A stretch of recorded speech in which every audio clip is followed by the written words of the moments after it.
কিছু অংশ। খোকার চোখে যে ঘুম আসে, সকল তাপ নাশা। জানো কি কেউ কোথা হতে যে করে সে যাওয়া আসা? শুনেছি রূপ কথার গায়ে, জোনাকি জলাবনের ছায়ে, দুলিছে দুটি পারুল করি, তাহারই মাঝে বাসা। সেখান হতে খোকার চোখে করে সে যাওয়া আসা। ঝম ঝম ঝম ঝম ঝম। কে তুমি? বল ঝমঝম করতে করতে চলেছো, একটু দাঁড়াও না ভাই। আমি সুধা, জানো না আমি এখানকার মালিনীর মেয়ে। তুমি কি করো? সাজি ভরে ফুল তুলে নিয়ে এসে মালা গাঁথি। আমাকে রোজ এত এত মালা গাঁথতে হয়। আমার সঙ্গে আরেকটু গল্প করো না, আমার খুব ভালো লাগছে। বেলা বয়ে যাচ্ছে, দেরি হলে আর ফুল থাকবে না।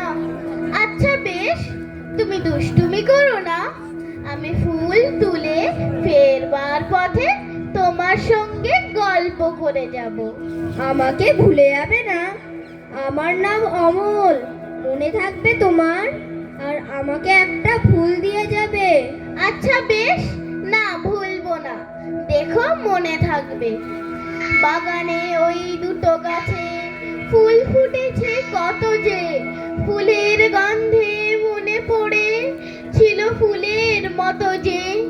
ফুল যে দিত ফুলের সঙ্গে আপন সুধা মাখায়। সকাল হতো সকাল বেলায়, যাহার পানে তাকায়। ঢং ঢং ঢং ঢং। জাগতে রহো। প্রহরী, একটিবার শুনে যাও না প্রহরী। কি বাবা? আচ্ছা, ওই যে রাস্তার ওপারের বড় বাড়িতে নিষেধ উড়িয়ে দিয়েছে, ওখানে কি হয়েছে? ওখানে নতুন ডাকঘর বসেছে। ডাকঘর? কার ডাকঘর? রাজার ডাকঘর। রাজার ডাকঘরে রাজার কাছ থেকে সব চিঠি আসে? আসে বই কি, দেখো একদিন তোমার নামেও চিঠি আসবে। এই যে ফকির, এসো আমার বিছানায় এসে বসো। এবারে তুমি কোথায় গিয়েছিলে ফকির? আমি ক্রঞ্চ টিপে গিয়েছিলাম, সেখান থেকে এই মাত্র আসছি। তোমার ভারী মজা। ক্রঞ্চদ্বীপ কিরকম দ্বীপ আমাকে বলো না ফকির। সে ভারী আশ্চর্যের জায়গা, সে পাখিদের দেশ। তারা কথা কয় না, চলে না, তারা গান গায় আর ওড়ে। আমি যদি পাখি হতুম তাহলে তাহলে একটা ভারী মুশকিল হতো। শুনলুম তুমি নাকি দইওয়ালাকে বলে রেখেছো বড় হলে তুমি দই বিক্রি করবে। পাখিদের মধ্যে তোমার দই ব্যবসাটা তেমন বেশ জমতো না, বোধহয় ওতে তোমার কিছু লোকসানই হতো। আমার দইওয়ালা এসে চলে গেছে, সে যে বলেছিল আমার সঙ্গে তার ছোট বোনজির বিয়ে দেবে। তবু তো তার সঙ্গে আমার বিবাহ করা সাজে না। সে নইলে যে তেমন করে ঘরের বাঁশি বাজে না। সে না হলে সকাল বেলা এত কুসুম ফুটবে কি? সে না হলে সন্ধে বেলায় সন্ধ্যা তারা উঠবে কি?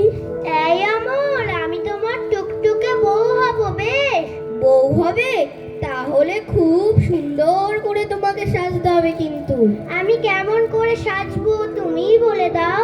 তোমাদের গ্রামের গয়লানিদের মতো, নাকে নোলক, পরনে লাল ডুরে শাড়ি, মাথায় করে দুধের কলস বয়ে নিয়ে এসে দধি মন্থন করবে। তুমি কি করে সব জানো অমল? ঠিক আছে, আমার নাকেও নোলক থাকবে, লাল ডুরে শাড়ি পরে আমি সকালবেলা নিজের হাতে কালো গরু ধুয়ে নতুন মাটির ভাঁড়ে তোমার ফেনা শুদ্ধ দুধ খাইয়ে যাব। ওই দুধের ফেনা আমার গোফে লেগে থাকবে। সে না হয় আমি আঁচলে করে মুছিয়ে দেব। না না, তা হবে না। আমি তো তখন বড় উন্নত হব। তুমি সেজে গুজে আমার আশেপাশে ঘোরাঘুরি করবে, আমাকে সাত ভাই চম্পার গল্প বলবে তো? হ্যাঁ, সন্ধ্যের সময় গোয়াল ঘরে প্রদীপ দিয়ে এসে তোমার কাছে বসে সাত ভাই চম্পার গল্প বলবো। বাবা, খাসা বউ তো। আমি সে ফকির মানুষ, গল্প শুনতে আমারই লোভ হয়। ফকির, এইবার আমাকে চুপি চুপি বলো না, ডাকঘরে কি আমার নামে রাজার চিঠি এসেছে? শুনেছি তো তার চিঠি রওনা হয়ে বেরিয়েছে। সে চিঠি এখন পথে আছে। কি রে ছোড়া, ওহে মাধব দত্ত, আজকাল তোমাদের যে খুব বড় বড় লোকের সঙ্গে সম্বন্ধ। এই ছেলেটি যে রাজার চিঠির জন্য অপেক্ষা করে আছে। চিঠি এসেছে, চিঠি। কার চিঠি? কোথায় দেখি। তোমার পরিচয় কি? আমি মোড়ল, চেনো না আমাকে? তুমি মোড়ল? তবে এই নাও চিঠি, আমি চলি, এখন অনেক চিঠি বিলি করতে হবে। এইবার মস্করাটা জমবে। চিঠিটা পকেটে রেখে সাদা কাগজটা বের করি। ওরে ছোড়া, তোর নামে রাজার চিঠি এসেছে যে। সত্যি মোড়ল মশাই, সত্যি? এ কি সত্যি না হয়ে যায়? তোমার সঙ্গে রাজার বন্ধুত্ব। হা হা হা হা। এই যে তার চিঠি। আমাকে ঠাট্টা করো না। ফকির, ফকির, তুমি বলো না, এ কি সত্যি তার চিঠি? হ্যাঁ বাবা, এ সত্য তার চিঠি। তাই আজ এই সাদা কাগজে অক্ষর দেখতে পাচ্ছি। রাজা লিখেছেন তিনি স্বয়ং অমলকে দেখতে আসছেন। তিনি তার রাজকবিরাজকেও সঙ্গে নিয়ে আসছেন। ফকির, ওই যে ফকির, তার বাজনা বাজছে, শুনতে পাচ্ছ না? হা হা হা হা। উনি আর একটু না খেপলে তো শুনতে পাবেন না। দ্বার খোলো, দ্বার খোলো, খোলো দ্বার। কে রে? আমি পঞ্চানন মোড়ল। তোদের মনে ভয় ডর নেই নাকি?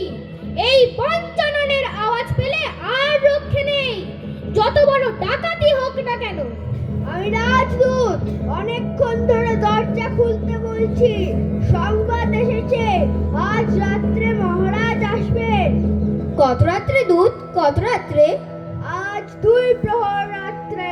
যখন আমার বন্ধু প্রহরী নগরের সিংহদ্বারে ঘন্টা বাজাবে, ঢং ঢং ঢং ঢং, তখন? হ্যাঁ, তখন।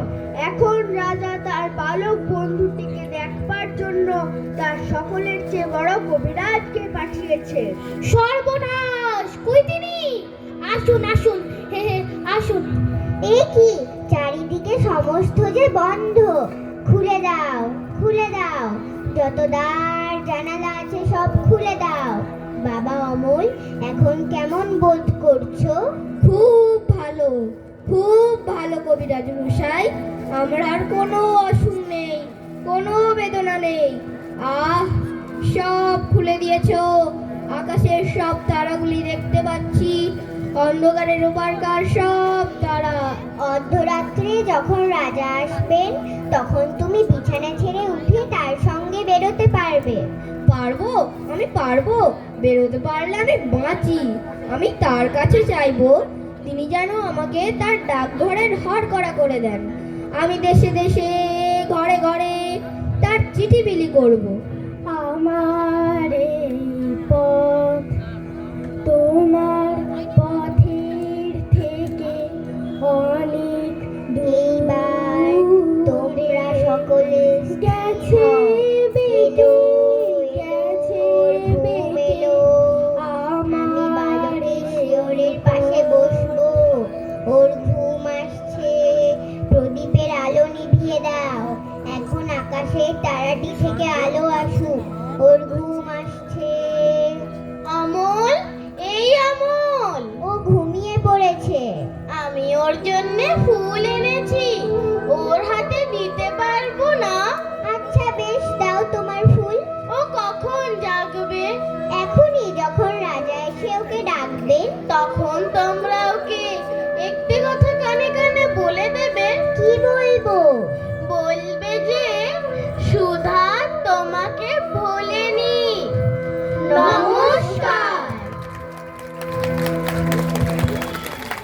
বাহ, সত্যি খুব সুন্দর একটি উপস্থাপনা।